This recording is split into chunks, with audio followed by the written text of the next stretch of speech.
សូមគោរពជំរាបសួរសួស្តីអ្នកទាំងអស់គ្នាត្រឡប់មកជួបគ្នាសាជាថ្មីជាមួយនឹងខ្ញុំ Cameron ថ្ងៃហ្នឹងគឺយើងនឹងមកនិយាយគ្នាបន្តតាក់ទងជាមួយនឹងភាពឆ្លាតវៃទី3របស់មនុស្សយើងដែលជាភាពឆ្លាតវៃខាងតក្កវិទ្យាដែលភាសាអង់គ្លេសគេហៅថា logic smart ឬក៏មានពាក្យបច្ចេកទេសម្យ៉ាងទៀតគេហៅថា logical mathematical intelligence អញ្ចឹងបើយើងមើលទៅលើពាក្យបច្ចេកទេសរបស់ភាពវៃឆ្លាតមួយហ្នឹងគឺយើងឃើញថាវាមានពាក្យ math គណិតវិទ្យានៅក្នុងហ្នឹងអញ្ចឹងអ្នកដែលមានភាពវៃឆ្លាតខាងតក្កវិទ្យាគាត់ជាមនុស្សអ្នកដែលពូកែខាងលេខអញ្ចឹងបើសិនជាយើងបកនៃទូទៅភាពវៃឆ្លាតខាងតក្កវិទ្យាហ្នឹងសំដៅទៅដល់សមត្ថភាពនៅក្នុងការគិតពិចារណាការវិភាគបញ្ហាដោយសមហេតុសមផលជាមួយនឹងភាពឆ្លាតវៃក្នុងការកណនាឬក៏បូកលេខក្នុងគណិតវិទ្យានឹងឯងហើយពួកគាត់ក៏ជាមនុស្សម្នាក់ដែលអាចថាមានភាពវៃឆ្លាតខាងផ្នែកវិទ្យាសាស្ត្រច្រើនអញ្ចឹងអ្វីដែលយើងអាចសង្កេតបានតកតងជាមួយនឹងភាពវៃឆ្លាតខាងតក្កវិទ្យាដូចខ្ញុំលើកឡើងមុនហ្នឹងអញ្ចឹងគឺពួកគាត់បកកែបូកលេខបកកែកណនាលេខតកតងជាមួយនឹងខាងគណិតវិទ្យាខាងវិទ្យាសាស្ត្រអីចឹងទៅហើយបើសិនជាគាត់រៀនតចូលសាកលវិទ្យាល័យគាត់អាចមានរៀនជំនាញកុំព្យូទ័រឬក៏ចេះសរសេរកូដអីជាដើមណាហើយបើសិនជា game ឬក៏ល្បែងផ្សេងទៀតពួកគាត់អាចនឹងមានភាពវៃឆ្លាតក្នុងការលេងអុកឬក៏លេង game ដែលតកតងជាមួយនឹងការបូកលេខដកលេខអីចឹងទៅអ្នកទាំងអស់គ្នាមួយវិញទៀតភាពឆ្លាតវៃខាងតក្កវិទ្យាហ្នឹងបើតាមអ្វីដែលខ្ញុំអានមកអ្នកដែលគាត់បកកែបូកលេខដកលេខក្នុងន័យហ្នឹងគឺបានន័យថាពួកគាត់អាចកណនាចំនួនលេខឬក៏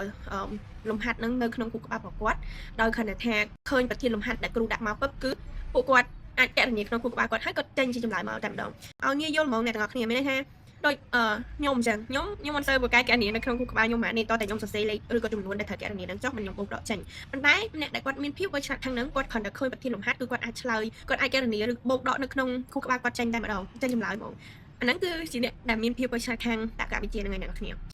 ាឈប់កន្លែងហ្នឹងមិនមែនមានន័យថាតើអ្នកទាំងអស់គ្នាចេះបូកដកលេខនៅក្នុងខួរក្បាលដោយមិនចាំបាច់សរសេរលេខដាក់នៅលើក្រដាសទៅហៅថាអ្នកទាំងអស់គ្នាមានភាពវៃឆ្លាតខាងតក្កវិទ្យានោះទេគ្រាន់តែអ្នកទាំងអស់គ្នាចេះបូកដកលុយហ្នឹងអាហ្នឹងក៏មានភាពវៃឆ្លាតខាងតក្កវិទ្យាដូចគ្នាអ្នកទាំងអស់គ្នាខ្ញុំបានអានឯកសារបន្ថែមទាក់ទងជាមួយនឹងភាពវៃឆ្លាតខាងតក្កវិទ្យាហ្នឹងគេបាននិយាយថាអ្នកដែលមានភាពឆ្លាតវៃខាងតក្កវិទ្យាផ្ដល់អត្ថប្រយោជន៍ឲ្យពួកគាត់ខ្លាំងនៅពេលដែលពួកគាត់រៀនស្ថិតនៅក្នុងវ័យរៀនបឋមរៀនអនុវិទ្យាល័យរៀនវិទ្យាល័យជាដើមដោយសារតែជំនាញមួយហ្នឹងភាពវៃឆ្លាតមួយហ្នឹងគឺយើងប្រើប្រាស់ក្នុងគណិតវិទ្យាច្រើនដូចជាការបូកដកលេខចែកលេខអីចឹងទៅនេះគឺជាអត្ថប្រយោជន៍សម្រាប់អ្នកដែលគាត់មានភាពឆ្លាតវៃខាងតក្កវិទ្យាហ្នឹងដូចយើងដឹងស្រាប់ហើយតាំងពីថ្នាក់ទី1ដល់ទី12គឺយើងតែងតែរៀនគណិតវិទ្យាអ្នកនរគ្នាអញ្ចឹងអ្នកដែលគាត់មានភាពឆ្លាតវៃខាងហ្នឹងគឺគាត់រៀនគណិតឆាប់ចេះជាងអ្នកដទៃមួយវិញទៀតដោយសារតែអ្នកដែលគាត់មានភាពឆ្លាតវៃខាងតក្កវិទ្យាហ្នឹងមិនមែនចេះតែគណិតមិនមែនមានន័យថាគាត់រៀនតែគណិតឆាប់យល់មកទេមុខវិជ្ជាវិទ្យាសាស្ត្រផ្សេងទៀតក៏គាត់រៀនឆាប់យល់ដូចគ្នាព្រោះថាអ្នកដែលមានភាពឆ្លាតវៃខាងហ្នឹងគឺគាត់មានអាចថាភាពវៃឆ្លាតឬក៏ភាពរៀនឆាប់ចាប់បាននៅក្នុងផ្នែកវិទ្យាសាស្ត្រផ្សេងៗដូចយើងរៀនថ្នាក់ទី10ដល់ទី12គឺយើងមានបែងចែកមុខវិជ្ជាសង្គមនិងវិទ្យាសាស្ត្រហើយអញ្ចឹងតែទៅជាមួយនឹងមុខវិជ្ជាវិទ្យាសាស្ត្រគឺយើងមានជីវៈយើងមានគីមីយើងមានរូបអីបន្ថែមទៀតអញ្ចឹងមុខវិជ្ជាទាំងអស់ហ្នឹងក៏គាត់រៀនឆាប់យល់ដូចគ្នាបើសិនជាអ្នកទាំងអស់គ្នាអាចថាយើងអត់ទាន់មានភាពឆ្លាតវៃគ្រប់គ្រាន់នៅក្នុងផ្នែកតក្កវិទ្យាហ្នឹងទេយើងចង់អនុវត្តបន្ថែមយើងចង់រៀនពង្រឹងវាបន្ថែមអីចឹងអ្នកទាំងអស់គ្នាគេមានវិធីសាស្ត្រណែនាំឲ្យយើងដើម្បីទៅអភិវឌ្ឍជំនាញហ្នឹងបន្ថែមដូចជាយើងអនុវត្តការគិតឬក៏កណនាក្នុងខួរក្បាលរបស់យើងដោយមិនចាំបាច់សរសេរចុះតែទៅជាមួយប្រធានលំហាត់អីចឹងយើងពេលដែលយើងឃើញប្រធានលំហាត់មួយហ្នឹងយើងអត់សរសេរចំនួនឬក៏កណនានៅលើក្រដាសយើងព្យាយាមគិតនៅក្នុងខួរក្បាលរបស់យើងដើម្បីឲ្យខួរក្បាលរបស់យើងវាដំណើរការអញ្ចឹងទៅមួយវិញទៀតអាចថារៀនគួរគណិតបន្ថែមឬក៏មើលកម្មវិធីដែលគេបង្រៀនតាមអនឡាញអញ្ចឹងតែតជាមួយគណិតវិទ្យាតែតជាមួយនឹងផ្នែកវិទ្យាសាស្ត្រអីផ្សេងៗការលេងអុកក៏បង្កើតភាពវៃឆ្លាតដល់យើងដូចគ្នាដោយសារថាលេងអុកគឺតម្រូវឲ្យយើងមានយុទ្ធសាស្ត្រឬក៏យើងមានវិធីសាស្ត្រក្នុងការដើរដើម្បីឲ្យយើងដើរទៅត្រូវហើយយើងឈ្នះដៃគូរបស់យើងអីចឹងទៅមានវិធីសាស្ត្រមួយទៀតគឺគេណែនាំដូចគ្នាតែតជាមួយនឹង do brand teaser អានេះរបៀបដូចវាវឹកហាត់ខួរក្បាលរបស់យើងដើម្បីឲ្យមានការគិតពិចារណាឲ្យយើងចេះវិភាគអីចឹងទៅខ្ញុំបានលេងអាហ្នឹងមុននឹងខ្ញុំមកថតហ្នឹងគឺខ្ញុំបានសាកមើលចាំខ្ញុំដាក់នៅខាងក្រោមវីដេអូឲ្យអ្នកទាំងអស់គ្នានៅក្នុង website ដែលខ្ញុំមើលហ្នឹងគឺមាន100សំណួរជាងដែលយើងអាចចូលទៅលេងបានសំណួរទាំងអស់ហ្នឹងវាដូច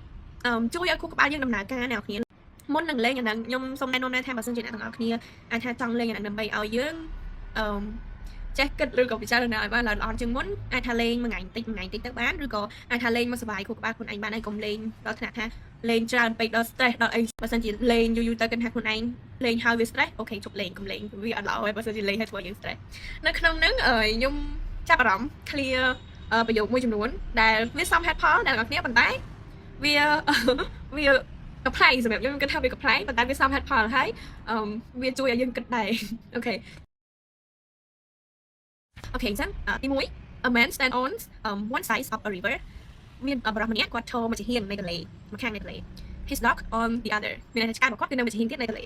a man called his dog who immediately crosses the road without getting wet and without using a bridge or a boat មានថាគាត់បានហៅឆ្កែរបស់គាត់ដែលឆ្កែរបស់គាត់ហ្នឹងបានឆ្លងកាត់ទន្លេនឹងភ្លាមៗបែរតែគាត់ហៅនឹងហើយគឺវាឆ្លងកាត់ភ្លាមៗដោយមិនមានការសទឹកជោគអ្វីទាំងអស់ហើយឆ្កែនឹងឆ្លងដោយអត់មានប្រើស្ទៀនឬក៏តាមរយៈទូកទេ how did the dog do it អញ្ចឹងតើឆ្កែនឹងធ្វើមិនដើម្បីឆ្លងទន្លេហ្នឹងកុំឲ្យវាស្ទឹកតើឆ្កែនឹងធ្វើមិនអញ្ចឹងអ្នកនរគ្នាអាចស្គាល់វីដេអូធំហ្នឹងហើយអ្នកនរគ្នាគិតសិនអាច comment នៅខាងក្រោមចម្លើយនៅខាងក្រោមវីដេអូហ្នឹងដើម្បីខ្ញុំដឹងថាពេលហ្នឹងអ្នកនរគ្នាគិតមិនអូខេមុននឹងខ្ញុំឆ្លើយចម្លើយអញ្ចឹង3 2 1ចម្លើយ the river was frozen មានន័យថាទន្លេហ្នឹងគឺវាកក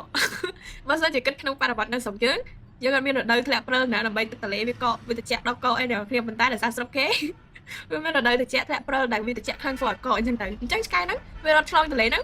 កកបានឲ្យវារឹងហើយអញ្ចឹងខណ្ឌរត់លើហ្នឹងវាអត់មានសើមអត់មានសទឹកអត់មានអីទាំងអស់យ៉ាហ្នឹងគឺជាចម្លើយរបស់គ្នាទី2 What has city but no house តើអ្វីមានទីក្រុងតែមានផ្ទះទេ Forest but no tree and water but no fish ព្រៃប៉ុន្តែអត់មានដើមឈើទេមានទឹកប៉ុន្តែអត់មានត្រីតែអ្នកនរគ្នាគិតសិនមើលថាជាអីចម្លើយនោះគឺ a map ផែនទីខ្ញុំឲ្យអ្នកនរគ្នាមើលបើជឿតែអ្នកនរគ្នាមើលអូខេទីក្រុងភ្នំពេញយើងឃើញដល់ពេលយើង zoom ទៅខៀវៗហ្នឹងយើងដឹងតែព្រៃប៉ុន្តែវាអត់មានដើមឈើទេព្រោះយើងមើលនៅក្នុងទូរស័ព្ទយើងមើលនៅលើกระดาษពីមុនអ្នកដែលមើល map មើលលើกระดาษអញ្ចឹងយើងដឹងថាហ្នឹង city យើងដឹងថាហ្នឹងទីក្រុងប៉ុន្តែនៅលើกระดาษហ្នឹងវាអត់មានផ្ទះទេវាគ្រាន់តែបង្ហាញថាហ្នឹងទីក្រុងហ្នឹងឃើញទឹកអត់ណាគ្នានេះមានទឹកប៉ុន្តែវាក៏អត់មានត្រីដែរសមហេតុផលអត់ណាគ្នាគិតមើលquestion ទី3 what is hard to catch the faster you run តើអ្វីដែលពិបាកចាប់នៅពេលដែលយើងរត់លឿនអីចឹងតែអ្នកគេថាគេចម្លើយនោះគឺដង្ហើមរបស់យើងអ្នកគ្នានៅតែនិយាយថាពេលរត់លឿនដង្ហើមដល់គ្នាមែនអត់មានតែអ្នកគ្នាចាប់ដង្ហើមមិនទាន់អានេះគឺជាចម្លើយរបស់គ្នាខ្ញុំគិតថាវាសមហេតុផលប៉ុន្តែរឿងខ្លះក៏វាជារឿងកំ pl ែងតែវាសមហេតុផលមែនអ្នកគ្នាហ្នឹងគឺជាវិធីសាស្ត្រមួយចំនួនដែលយើងអាចអភិវឌ្ឍជំនាញភាពវៃឆ្លាតខាងតក្កវិជ្ជារបស់យើងបានចាំបើសិនជាអ្នកគ្នាចាប់អារម្មណ៍ឬក៏ចង់អភិវឌ្ឍបន្ថែមអ្នកគ្នាអាចធ្វើតាមវិធីសាស្ត្រហ្នឹងទៅហើយខ្ញុំគិតថា game do brand teaser ហ្នឹងវាពិតជាល្អខ្លាំងមែនតើព្រោះថាវាជួយឲ្យគូក្បាលរបស់យើងវាដំណើរការវាអត់ស្ពឹកអ្នកគ្នាអញ្ចឹងអ្នកគ្នាអាចយកវិធីសាស្ត្រហ្នឹងទៅប្រើប្រាស់បានចា៎ចឹងវីដេអូថ្ងៃនេះគឺមានតែប៉ុណ្្នឹងទេអរគុណច្រើនអ្នកគ្នាដែលមើលវីដេអូមកដល់ពេលបញ្ចប់ជួបគ្នានៅឱកាសក្រោយបាយបាយ